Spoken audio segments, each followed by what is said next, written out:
When Western intelligence satellites first spotted these machines, analysts couldn't believe their eyes. Aircraft so massive they needed 6 engines, tanks with 5 turrets, and flying boats that, honestly, just seemed to defy physics itself.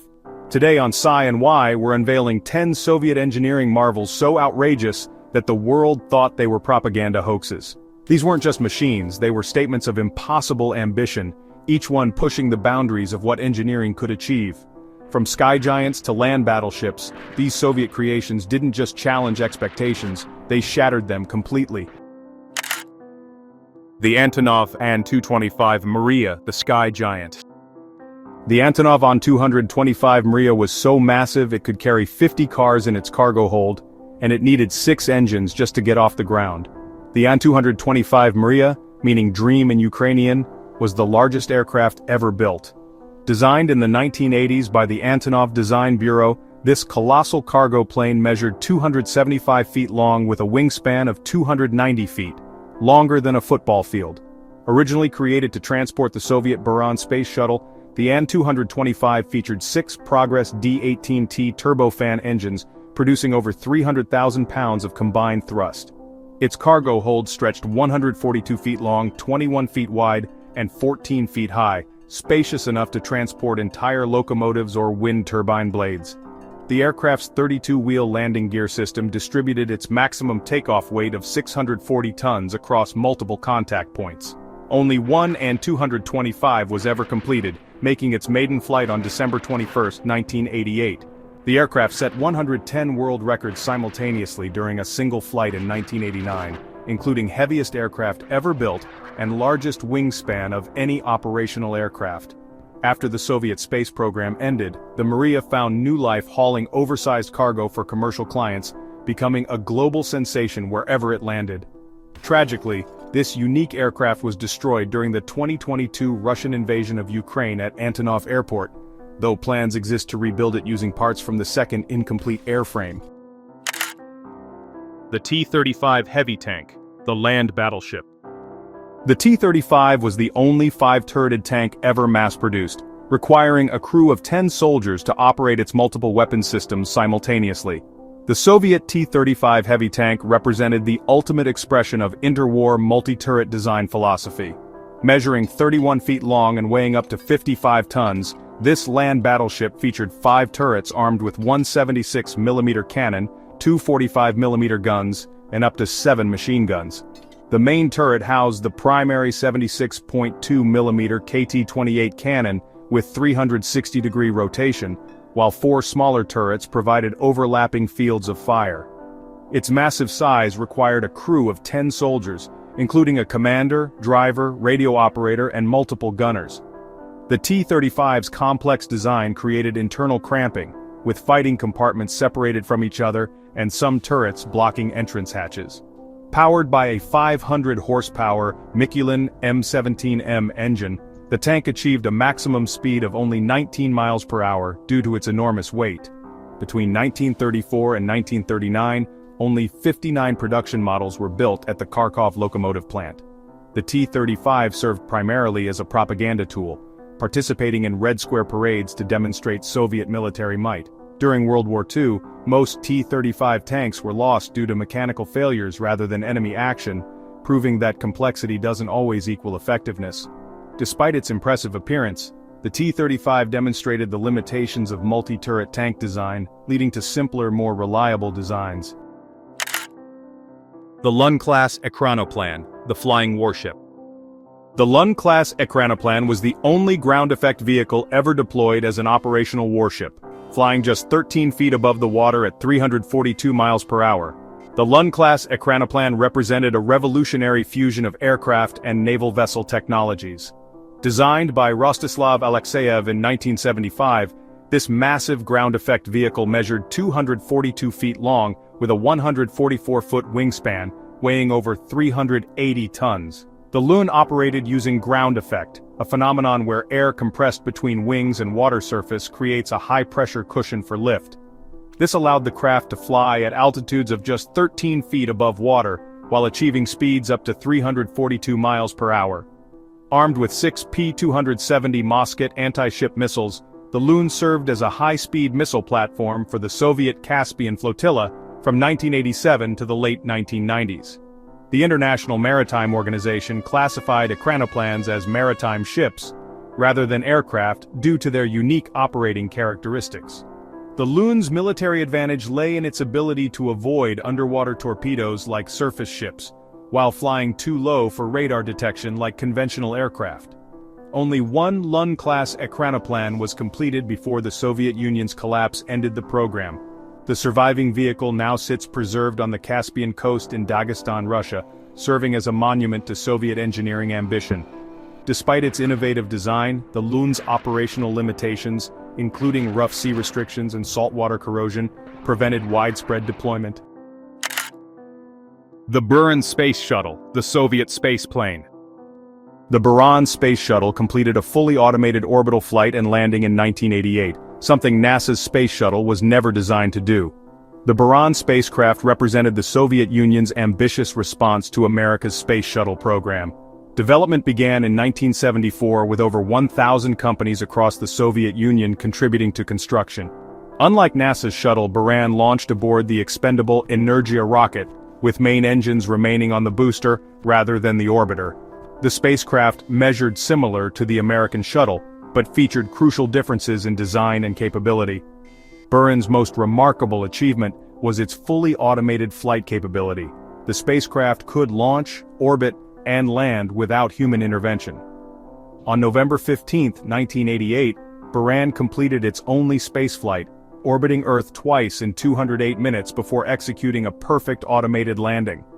The mission demonstrated advanced Soviet computer technology and flight control systems decades ahead of their time. Buran was designed to carry up to 6 crew members and 30 tons of cargo to orbit, with the ability to return 20 tons to Earth. The spacecraft featured different thermal protection materials and could perform missions lasting up to 3 weeks. Despite its technological success, the Buran program was cancelled in 1993 due to the Soviet Union's collapse and funding shortages. The only space-flown Buran was destroyed in 2002 when its storage hangar collapsed at Baikonur Cosmodrome. The program's legacy lives on in modern Russian space technology and serves as proof of Soviet engineering excellence. The VDNKH robot, the Soviet android dream. Soviet engineers created humanoid robots in the 1950s that could perform 18 different commands, see, hear, and interact with amazed exhibition audiences.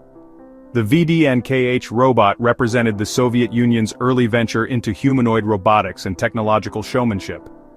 Developed by young technicians under Boris Vasilenko's guidance, these robots were designed to demonstrate Soviet technological capabilities at the famous VDNKH Exhibition Center in Moscow. The most advanced model stood 1.8 meters tall and could execute 18 different commands via radio control, including movement, gesture recognition, and basic interaction. These robots featured primitive vision and hearing capabilities using sensors to detect light and sound for responsive behavior. The VDNKH robots performed every 2 hours on a special stage built in front of the Electrification Pavilion, drawing crowds of amazed visitors. Beyond their mechanical functions, these robots symbolized Soviet optimism about the future, representing a vision where automation would support human progress. The project combined engineering innovation with theatrical presentation, capturing public imagination about human-machine collaboration. Soviet robotics development extended beyond exhibitions. By 1980, the USSR operated over 6,000 industrial robots, representing more than 20% of the world's total. The country pioneered planetary rovers, developing the first lunar rovers and Mars exploration vehicles. While primitive by modern standards, the VDNKH robots played a significant role in robotics history, demonstrating early concepts of autonomous behavior and human-robot interaction that would influence future development. The MAZ-7907, the 24-wheeled nuclear transporter. The MAZ 7907 remains the only vehicle ever built with 24-driven wheels, designed to transport 100-ton nuclear missiles across any terrain. The MAZ 7907 represented the ultimate expression of Soviet heavy transport engineering. Developed by the Minsk automobile plant in 1985, this colossal vehicle was designed specifically to transport the RT-23 Molodets intercontinental ballistic missile. Measuring 92 feet long, 13.5 feet wide, and 14.4 feet high, the MAZ 7907 featured an unprecedented 24-wheel drive system with 12 axles. Two 1,250 horsepower, Klimov GTD 1,250 TFM gas turbine engines, borrowed from T-80 tanks, powered electric generators that drove individual 30-kilowatt motors at each wheel. This turbine-electric transmission system provided exceptional traction and maneuverability across difficult terrain. The vehicle's articulated frame design allowed it to navigate rough roads while maintaining stability for its 150-ton payload capacity. 8 of the 12 axles were steerable, enabling the 92-foot vehicle to achieve a turning radius of just 88 feet. The MAZ 7907's independent hydropneumatic suspension provided 6.6 feet of ground clearance and exceptional off-road capability. Only 2 prototypes were ever built before the Cold War's end eliminated the need for road-mobile nuclear missiles. One MAZ 7907 was famously used in 1996 to transport an 88-ton ship 250 kilometers across Belarus, demonstrating its incredible hauling capacity. The surviving vehicle now resides in a museum representing the pinnacle of Soviet heavy transport technology and the lengths engineers would go to move the unmovable. The Caspian Sea Monster, the original Ekranoplan. The KM, also known as the Caspian Sea Monster, was so massive and mysterious that, honestly, American spy satellites just couldn't figure out if it was a plane, a ship, or maybe even some kind of secret weapon. The KM, or Korabl Maket Ekranoplan, which CIA analysts nicknamed the Caspian Sea Monster, was actually the world's first operational ground effect vehicle. Developed by the Central Hydrofoil Design Bureau back in the 1960s, this experimental craft measured an incredible 348 feet long, with a wingspan of 123 feet, making it the largest aircraft in the world from 1966 all the way to 1988. The KM used ground effect, flying within just 13 feet of the water's surface, where compressed air would create a sort of lifting cushion underneath. 8 massive turbofan engines gave it the thrust to reach speeds up to 300 miles per hour, skimming right across the Caspian Sea. Now, when American satellites first spotted the KM in 1966, intelligence analysts were, well, absolutely baffled by its purpose and appearance. The craft looked like nothing they had ever seen before, way too large to be a conventional aircraft and just too fast to be any kind of ship. The CIA's confusion actually led to some pretty elaborate surveillance attempts, including, believe it or not, plans to use robotic birds for closer reconnaissance. The KM began its operations in 1966, and underwent continuous testing by the Soviet Navy until 1980. This massive craft really demonstrated the viability of ground effect flight for military applications, and it ended up inspiring later Ekranoplan designs. Its career came to an end in 1980, when pilot error caused the KM to crash into the Caspian Sea, though thankfully, no lives were lost. The KM's legacy still lives on in modern ground effect vehicle development, proving that Soviet engineers were honestly decades ahead of their time in exploring these unconventional flight technologies. The Tsar tank, the tricycle fortress. The Tsar tank featured 2 massive 27-foot diameter wheels in front and looked more like a giant tricycle than a military vehicle. The Tsar tank represented one of the most bizarre armored vehicle designs in military history. Officially designated as the Netopir, or Bat, this enormous machine was built in 1915 during World War I as an experimental breakthrough weapon. The tank's most distinctive feature was its massive front wheels, each measuring 27 feet in diameter, with a smaller 5-foot wheel at the rear creating a tricycle configuration. This unusual design was intended to cross trenches and obstacles that would stop conventional vehicles. The Tsar tank measured over 60 feet long and stood nearly 30 feet tall, making it visible from great distances. 240 horsepower engines powered the front wheels, while the rear wheel provided steering control. The vehicle's crew compartment was positioned between the giant wheels, armed with multiple machine guns and cannons. Despite its imposing appearance, the Tsar tank proved to be a mechanical disaster during testing. The massive front wheels created enormous ground pressure, causing the vehicle to become stuck in soft terrain.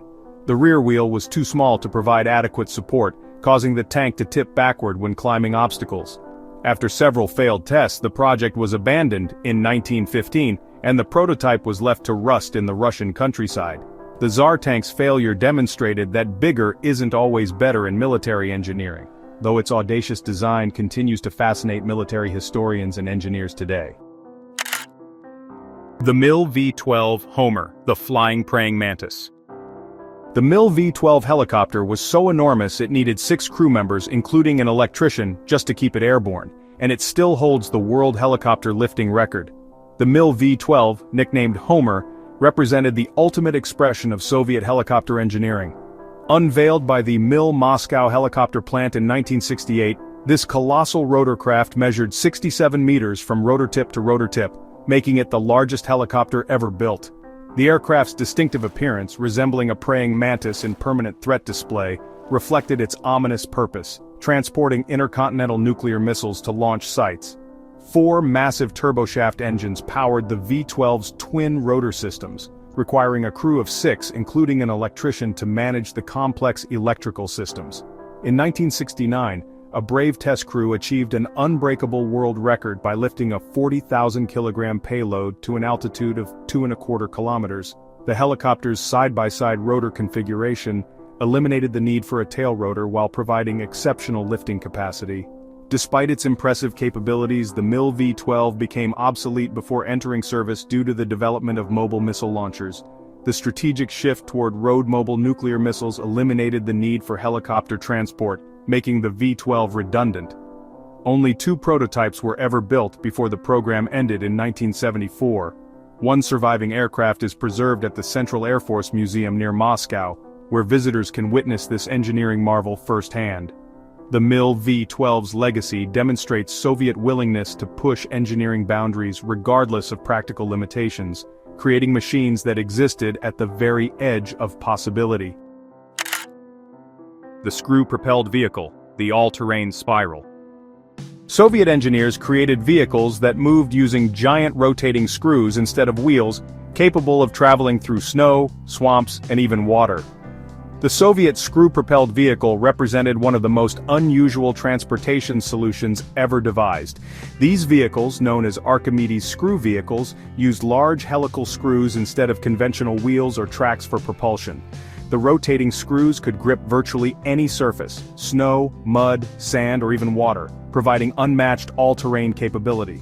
Various models were developed throughout the Soviet era, from small personnel carriers to massive cargo transporters.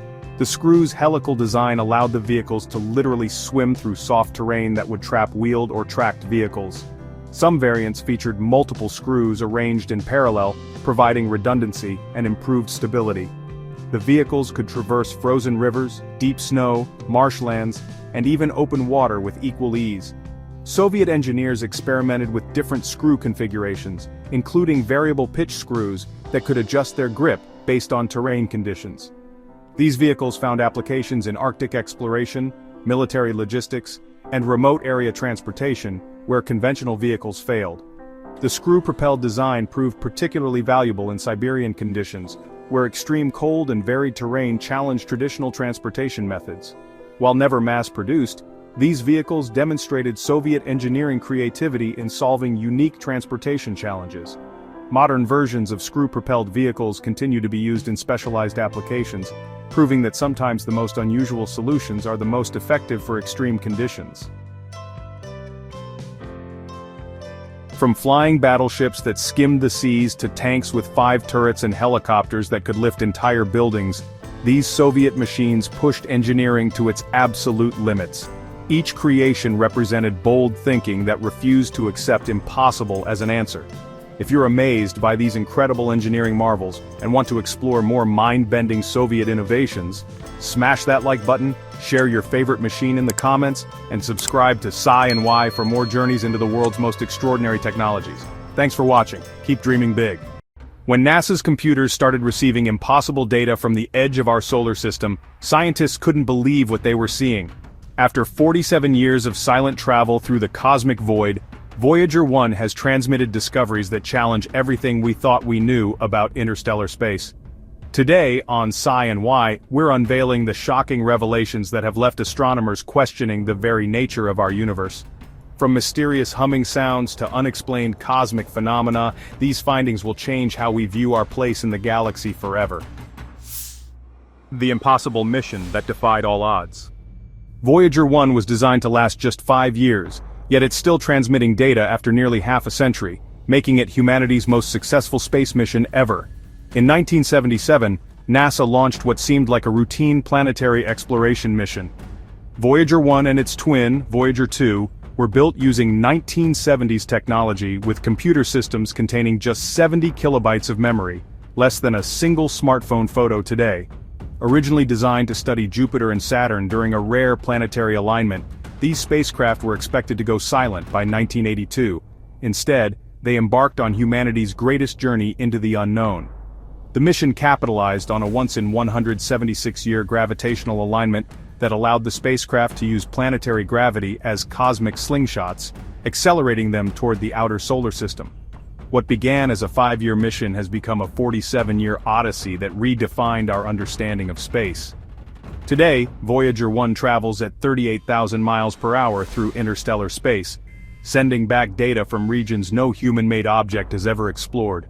The fact that this 1970s technology continues functioning in the harsh environment of deep space represents one of engineering's greatest triumphs. Crossing the final frontier into interstellar space.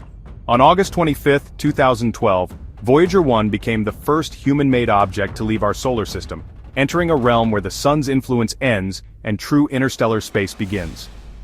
The moment Voyager 1 crossed the heliopause, the boundary between our solar system and interstellar space, marked a historic milestone for humanity. At 11 billion miles from the sun, the spacecraft detected a dramatic change in its environment. The solar wind, a stream of charged particles flowing from our star, suddenly dropped to nearly zero, while cosmic radiation increased threefold. This transition wasn't gradual, it was like stepping from a protected harbor into an open ocean. The heliopause acts as our solar system's shield, protecting us from the galaxy's intense radiation. Beyond this boundary lies the interstellar medium, a vast expanse filled with remnants from ancient star explosions, cosmic dust, and mysterious phenomena that scientists are only beginning to understand. Voyager 1's instruments detected strange magnetic field fluctuations and unexpected particle densities that contradicted existing models. The spacecraft found itself in an environment where the familiar rules of our solar system no longer applied. This crossing represented more than a technical achievement. It was humanity's first step into the galactic neighborhood, opening a new chapter in space exploration. The mysterious humming sound from the void. Voyager 1 detected a low, persistent humming sound in the supposed silence of interstellar space. A discovery that has scientists completely baffled about what's creating this cosmic symphony. In the vacuum of space, sound shouldn't exist. Yet Voyager 1's instruments detected something extraordinary, a continuous, low-frequency humming emanating from the interstellar medium itself. This wasn't sound as we understand it on Earth, but rather vibrations in the sparse gas and plasma that fills the space between stars. The humming appears to be generated by the interstellar medium's interaction with cosmic phenomena, creating a kind of cosmic background music that permeates our galaxy. Scientists describe it as similar to the sound of wind through trees, but occurring in a medium millions of times thinner than Earth's atmosphere. The discovery challenges our understanding of how energy propagates through space, and suggests that interstellar space is far more active than previously thought. These vibrations might be caused by stellar winds from distant stars, shockwaves from supernovae, or even more exotic phenomena we haven't yet identified. The humming varies in intensity and frequency, suggesting it responds to changes in the local interstellar environment. This cosmic soundtrack provides scientists with a new way to study the structure and dynamics of our galaxy, turning Voyager 1 into an interstellar seismograph. The heliopause's shocking behavior. The boundary of our solar system isn't the stable barrier scientists expected. Instead, it's moving, shifting, and behaving in ways that completely contradict our models of how space works. The heliopause, which is our solar system's protective boundary, has revealed itself to be way more dynamic and unpredictable than anyone imagined. Rather than maintaining a steady position, this cosmic border actually fluctuates dramatically, sometimes moving billions of miles in relatively short periods. Data from Voyager 1 and 2 shows the heliopause exhibiting strange angles and irregular shapes that just defy current theoretical models. Back in 2014, NASA's Interstellar Boundary Explorer satellite detected unusual brightening of energetic particles, which suggested massive disturbances in the boundary region.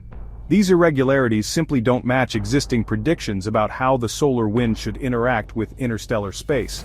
The heliopause's movement might even explain why Voyager 1 and 2 reached interstellar space 6 years apart, even though they followed similar trajectories.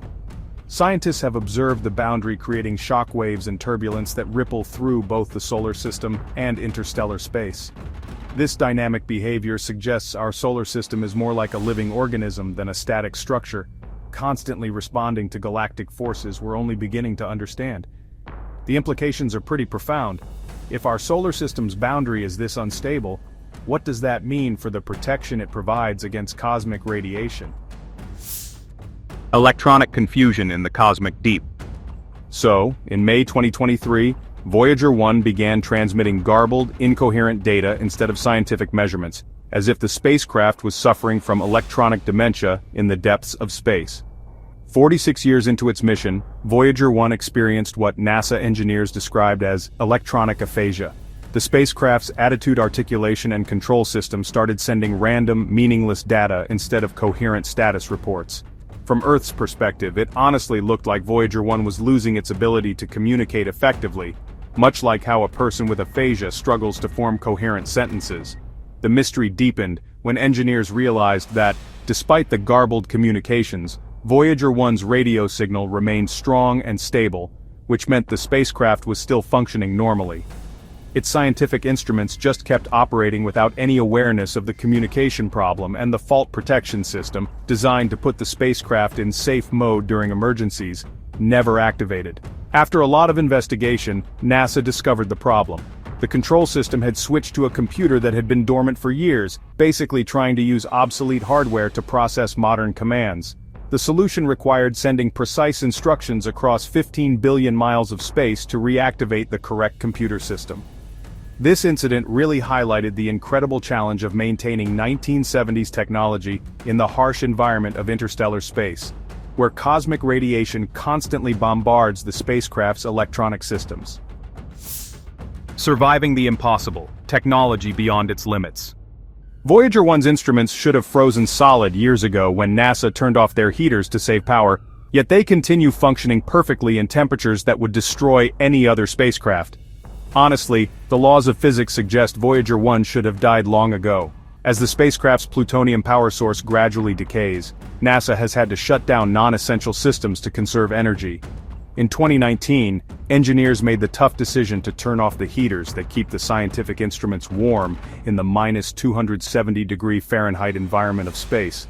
This should have been a death sentence for the delicate electronics, yet all 5 instruments continue operating flawlessly. NASA engineers are genuinely puzzled by this phenomenon, unable to explain how 1970s technology survives in conditions that would instantly destroy modern spacecraft. The instruments operate in temperatures hundreds of degrees below their design specifications, totally defying every engineering principle. Some scientists theorize that the instruments generate just enough internal heat from their electronic operations to prevent complete freezing, while others suggest that decades of cosmic radiation exposure may have altered the materials in unexpected ways. The spacecraft's resilience has actually forced engineers to reconsider fundamental assumptions about electronics in extreme environments. This unexpected durability has extended Voyager 1's mission far beyond anyone's wildest expectations, allowing it to keep transmitting data from the interstellar frontier where no human technology has ever ventured. The cosmic radiation bombardment. Beyond our solar system's protective shield, Voyager 1 faces a constant barrage of cosmic radiation that's, 3 times more intense than anything experienced within our cosmic neighborhood. Interstellar space has revealed itself to be a far more hostile environment than scientists ever anticipated. Once Voyager 1 crossed the heliopause, it encountered cosmic radiation levels 3 times higher than those within our solar system's protective bubble. This intense radiation, consists of high-energy particles accelerated by distant supernova, black holes, and other extreme cosmic phenomena. These particles constantly bombard the spacecraft, gradually degrading its electronic systems and creating cumulative damage that just builds over time. The radiation can actually flip individual bits in computer memory, causing small errors that accumulate into much larger problems. It's honestly like trying to maintain a complex machine while it's being continuously sandblasted by invisible particles traveling at nearly the speed of light. Despite this constant assault, Voyager 1 systems continue functioning through a combination of robust 1970s engineering and clever software workarounds developed by NASA's engineers. The spacecraft's experience provides crucial data about the radiation environment that future interstellar missions will face. Understanding these conditions is essential for designing spacecraft capable of surviving the journey to nearby star systems. Voyager 1 has become humanity's first radiation scout, mapping the dangerous terrain that lies between the stars and providing invaluable information for future deep space exploration. Software updates across the cosmic void. NASA engineers regularly send software updates to Voyager 1 across 15 billion miles of space, basically providing tech support to a computer system that's actually older than most of the engineers working on it. Maintaining Voyager 1 requires honestly some of the most challenging technical support in human history. The spacecraft operates with 1970s computer systems programmed in assembly language, a low-level programming code that directly controls hardware components. When problems pop up, NASA engineers have to write new software instructions and transmit them across the vast emptiness of space, where radio signals take over 22 hours just to reach the spacecraft. The engineers use a mix of assembly language and pseudocode to create efficient programs that won't overwhelm the spacecraft's limited 70-kilobyte memory. Each software update has to be perfect. There's really no chance for quick fixes or patches when your target computer is billions of miles away. These updates have solved critical problems throughout the mission, from reactivating backup systems to working around failing components. In one case, a software update saved Voyager 1 from potential disaster by activating fail-safe mechanisms when a hardware component failed. The process requires engineers to think like programmers from the 1970s, using techniques and limitations that modern computer scientists rarely ever encounter. This cosmic tech support is, honestly, one of the most impressive examples of long-distance troubleshooting ever attempted, keeping humanity's most distant ambassador operational out in the depths of interstellar space. Revolutionary discoveries that changed everything. Voyager 1's journey revealed that Jupiter has 3 delicate rings. Saturn's rings contain thousands of intricate braids, and volcanoes exist on moons we once thought were totally dead, completely revolutionizing our understanding of the outer solar system. Before Voyager 1's grand tour, our knowledge of the outer planets was limited to fuzzy telescope images and just basic orbital mechanics. The spacecraft's close encounters showed us a solar system far more complex and dynamic than anyone had imagined. Jupiter, which we thought was a calm gas giant, turned out to be a world of extremes, with hundreds of violent storms, glowing auroras, and 3 previously unknown rings that are honestly more intricate than fine jewelry. Saturn's rings, once considered simple and few in number, revealed themselves as thousands of individual ringlets with braided structures that seemed to defy the laws of physics. Most shocking of all was the discovery of active volcanoes on Jupiter's moon Io and nitrogen geysers on Neptune's moon Triton, erupting at temperatures just 40 degrees above absolute zero. These findings totally shattered the idea that volcanic activity was unique to Earth and the inner planets. Maybe most significantly, Voyager 1 identified potential habitats for life on Europa and Enceladus, moons harboring vast liquid oceans beneath their icy surfaces. These discoveries transformed our understanding of where life might exist in the universe, expanding the concept of habitable zones way beyond traditional planetary boundaries. The mission's revelations keep influencing space exploration today, inspiring missions to study these potentially life-bearing worlds in much greater detail. The eternal journey into galactic immortality. In 40,000 years, Voyager 1 will pass within 1.6 light-years of the star Gliese 445, carrying humanity's golden record message to any intelligent civilization that might find it. Voyager 1's scientific mission may end in the late 2020s when its power finally fails. But honestly, its journey through the galaxy is just beginning. The spacecraft will keep traveling through interstellar space for millions of years, eventually becoming an artifact of human civilization drifting among the stars. In about 300 years, it'll enter the Oort cloud, a spherical shell of comets surrounding our solar system. After 30,000 more years, it'll completely escape the sun's gravitational influence and start orbiting the center of the Milky Way galaxy alongside billions of stars. The golden record attached to Voyager 1 contains sounds, images, and greetings from Earth in 55 languages, serving as a cosmic message in a bottle for any intelligent beings who might encounter it. This record includes everything from Bach's music to whale songs, from mathematical formulas to images of human faces. The spacecraft has become humanity's first interstellar ambassador, carrying our story into the cosmic deep. Long after human civilization has evolved beyond recognition, Voyager 1 will continue its silent journey through the galaxy, a testament to human curiosity and our drive to explore the unknown. The mission represents more than scientific achievement.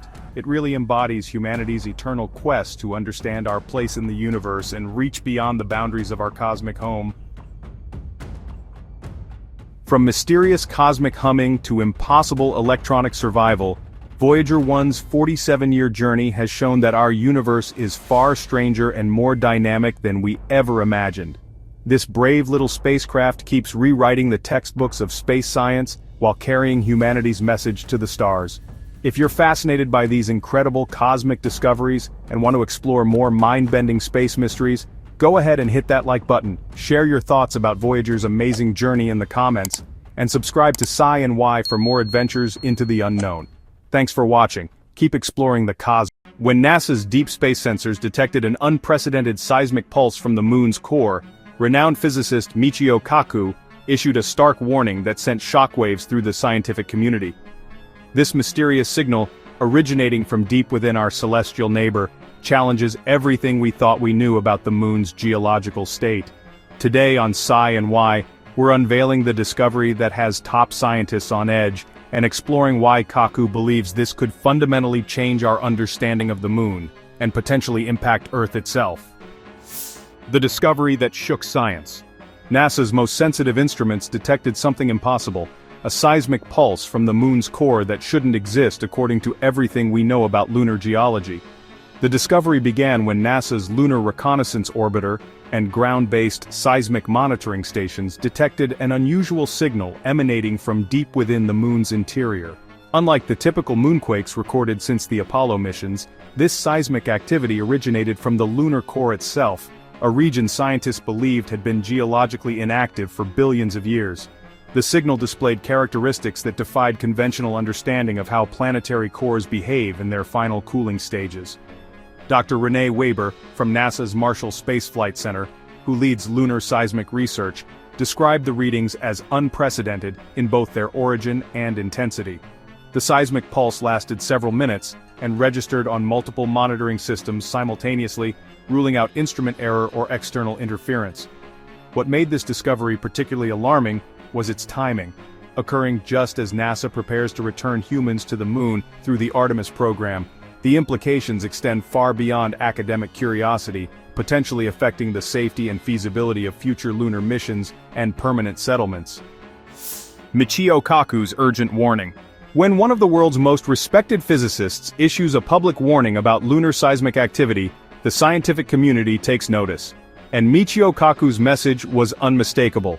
Theoretical physicist Michio Kaku, known for his work on string theory and science communication, responded to NASA's findings with unprecedented urgency. During recent lectures and media appearances, Kaku emphasized that this seismic signal represents more than just scientific curiosity. It's a potential warning sign that humanity has overlooked for too long. We're witnessing the moon's core in what may be its final gasps of geological life, Kaku explained. But these death throes could have consequences we're only beginning to understand. His concern stems from the signal's implications for lunar stability, and its potential impact on Earth-Moon gravitational dynamics. Kaku pointed out that any changes in the moon's internal structure could affect its mass distribution, potentially altering its orbital characteristics over geological timescales. He stressed that while these changes wouldn't be catastrophic in human terms, they could accumulate over thousands of years to produce significant effects on Earth's climate and tidal systems. Kaku's warning has prompted increased funding for lunar seismic monitoring and accelerated timeline for deploying advanced instruments on the lunar surface. The moon's hidden internal structure. Beneath the moon's familiar face lies a complex internal structure that scientists are only now beginning to understand, and it's far more active than anyone expected. Modern research has revealed that the moon's internal structure resembles Earth's in miniature, featuring a solid inner core surrounded by a partially molten outer core. The inner core measures approximately 240 kilometers in radius and consists primarily of iron, while the outer core extends to about 350 to 360 kilometers from the moon's center. This structure was confirmed through analysis of Apollo seismic data and recent gravitational studies conducted by NASA's Grail mission. Billions of years ago, this core system generated a significant magnetic field, evidence of which exists in lunar rock samples brought back by Apollo astronauts. As the core cooled over geological time, this magnetic field weakened and eventually disappeared, leaving the moon without the protective magnetic shield that guards Earth from solar radiation. However, the core didn't simply shut down, it appears to be experiencing final phases of activity that modern instruments are now sensitive enough to detect. The recent seismic pulse suggests that the moon's interior is still undergoing significant changes, challenging the long-held assumption that our satellite is geologically dead. AI reveals hidden lunar secrets. Advanced artificial intelligence has uncovered hidden signals in 50-year-old Apollo data, revealing that the moon has been whispering secrets to us for decades. We just didn't know how to listen. Scientists at NASA's Jet Propulsion Laboratory have been feeding Apollo-era seismic data into modern machine learning algorithms, producing revolutionary discoveries about lunar internal activity. The original Apollo seismometers deployed between 1969 and 1972 recorded thousands of moonquakes, but analysis techniques from the 1970s could only scratch the surface of what the data contained. Today's AI systems can detect patterns and anomalies that were impossible to identify with vintage technology, distinguishing between genuine lunar activity and instrument artifacts with unprecedented precision. Dr. Sari Nunn, who leads the AI analysis project at JPL, describes the process as having a conversation with someone for 50 years, and suddenly realizing you've been missing half of what they've been saying. The AI has identified entire categories of seismic events that previous generations of researchers completely missed, including subtle signals that may have been precursors to the recent core activity. These discoveries suggest that the moon's interior has been more dynamic than previously thought, with ongoing processes that we're only now beginning to understand through advanced computational analysis. The shrinking moon phenomenon. The moon is actually shrinking before our eyes, and this contraction is creating dangerous fault lines that could threaten future lunar missions and settlements. As the moon's interior continues to cool, the entire satellite is contracting in volume, causing its brittle crust to wrinkle and form ridge-like features called lobate scarps. Some of these geological formations are remarkably young in astronomical terms, as recent as 200 million years old, indicating that this shrinkage process continues today. Dr. Thomas Waters from the Smithsonian's National Air and Space Museum has identified thousands of these thrust faults across the lunar surface, with many concentrated in the South Polar region where NASA plans to establish its Artemis base. The shrinking process creates internal stresses that can trigger moonquakes, some registering up to 5.5 on the Richter scale and lasting over 10 minutes. Unlike Earth's earthquakes, which typically fade quickly, moonquakes can continue reverberating for hours due to the moon's dry, fractured interior structure. This ongoing geological activity poses significant risks for future lunar infrastructure as the moon's surface consists of loosely consolidated regolith that becomes extremely unstable during seismic events. The recent core signal may indicate that this shrinkage process is accelerating or entering a new phase that could increase seismic hazards for lunar explorers. Implications for Artemis missions. NASA's plan to return humans to the moon faces an unexpected challenge. The lunar surface may be far more seismically active than mission planners anticipated. The timing of these seismic discoveries coincides with NASA's ambitious Artemis program, which aims to establish a permanent human presence near the moon's south pole by 2026. The same region targeted for lunar bases happens to be particularly vulnerable to moonquakes and landslides according to recent geological surveys. Dr. Nicholas Schmer from the University of Maryland warns that the moon's surface material, billions of years of pulverized rock from asteroid impacts, creates conditions where shaking and landslides can occur very easily. The planned Artemis base sites lie near several active fault systems that could pose serious risks to lunar infrastructure and crew safety. SpaceX's Starship human landing system, standing over 110 feet tall, with a relatively narrow landing footprint, could be particularly vulnerable to seismic activity. The recent core signal adds another layer of uncertainty to mission planning, as it suggests the moon's internal dynamics may be more unpredictable than previously thought. NASA has responded by accelerating development of the Lunar Environment Monitoring Station, or LEMS, a sophisticated seismometer suite designed to continuously monitor lunar seismic activity and provide early warning systems for future missions. The moon as Earth's cosmic stabilizer. You know, the moon doesn't just light up our night sky. It actually acts as Earth's gravitational anchor, preventing our planet from wobbling chaotically, and maintaining the stable climate that allowed life to flourish. The moon's gravitational influence goes way beyond just creating ocean tides. It fundamentally stabilizes Earth's axial tilt at about 23.5 degrees, and that's what gives us our predictable seasons. Without this lunar anchor, Earth would wobble chaotically like a spinning top, and that would lead to extreme climate swings, making complex life nearly impossible. Michio Kaku often points out that Earth is unusually stable for a planet its size, with the moon acting like, training wheels on a bicycle to prevent dangerous oscillations. This stability has remained constant for billions of years, which has allowed Earth's climate to stay suitable for the slow evolution of ecosystems, and eventually, human civilization itself. The moon's gravitational pull also creates these subtle bulges in Earth's crust, generating heat through tidal friction, and that actually contributes to our planet's internal geological activity. Any changes in the moon's internal structure could, potentially, affect this delicate gravitational relationship over geological timescales.